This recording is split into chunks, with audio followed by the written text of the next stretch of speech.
Hello foodies, ఇవాల్టి recipe మిల్క్తో barfi చేస్తున్నాను.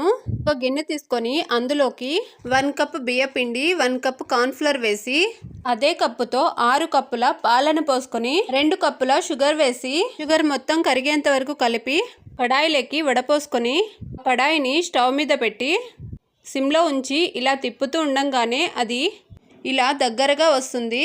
ఇలా స్వీట్ మొత్తం గట్టిపడ్డాక ఈ స్టేజ్లో ఉన్నప్పుడు కాసింత నెయ్యి వేసుకొని ఇలా బాగా కలుపుకొని ఇప్పుడు కాసింత ఇలాచీ పొడి, 2 స్పూన్ల బూస్ట్ పౌడర్ వేసి బాగా కలిపేయాలి.